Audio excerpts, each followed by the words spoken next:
اللہ الرحمن الرحیم الحمد للہ رب العالمین والصلاة والسلام علی سید الانبیاء والمرسلین وعلی آلہ واصحابہ اجمعین۔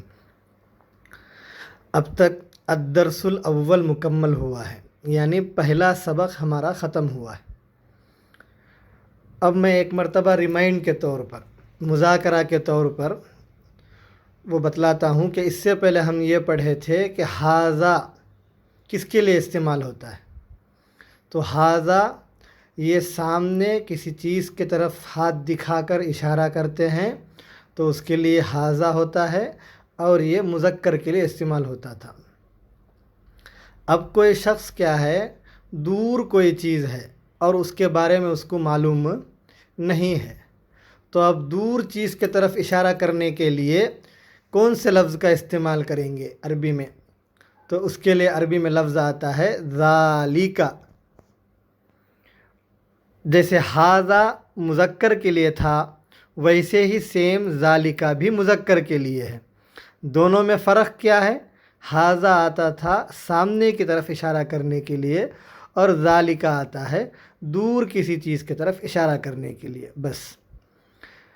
اور ساتھ میں دور کسی چیز کی طرف اشارہ کر رہے ہیں تو اس کے لیے ذالک، اور ساتھ میں سوال بھی کرنا ہے تو اس کے لیے جیسے اس سے پہلے پڑھے تھے ما، ویسے ہی یہاں بھی ما سوال کرنے کے لیے آتا ہے۔ اور اس چیز کے بارے میں رتی برابر معلوم نہیں ہے تو پوچھیں گے ما ذالک، اور کچھ نہ کچھ معلوم ہے تو تب سوال کریں گے اذالک کلب۔ اس طرح جیسے کہ آپ کتاب میں دیکھیں گے تو ستارے کی طرف جو آسمان پر ہوتا ہے اس کی طرف کوئی اشارہ کر کے پوچھتا ہے کہ وہ کیا ہے، ما ذالک، تو جواب دیں گے ذالک نجم، وہ ستارہ ہے۔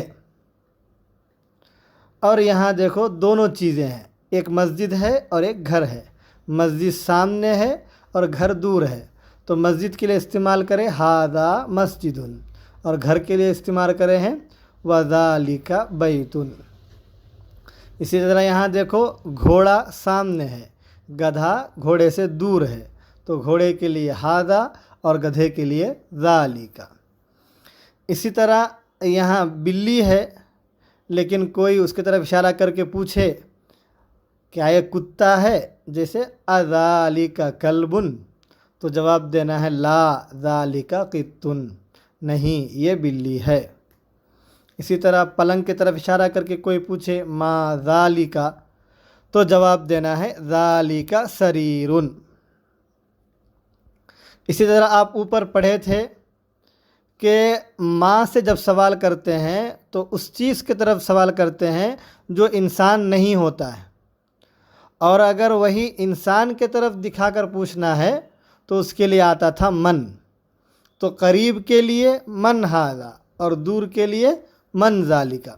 جیسا کہ دیکھو یہاں ایک استاذ ہے اور ایک امام ہے، استاذ قریب ہے اور امام دور ہے، تو کوئی پوچھے من ھذا ومن ذالک، یہ کون ہے اور وہ کون ہے، تو جواب دینا ہے ھذا مدرس، یہ استاذ ہیں، وذالک امام، اور وہ امام ہیں۔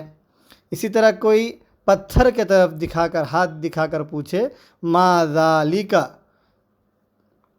تو جواب دینا ہے ذالک حجر، وہ پتھر ہے۔ اسی طرح شکر کے لیے عربی میں آتا ہے سکر، اور دودھ کے لیے آتا ہے لبن۔ تو یہاں دیکھو شکر قریب میں رکھا ہوا ہے اور دودھ دور میں رکھا ہوا ہے، تو بولیں گے ھذا سکر وذالک لبن۔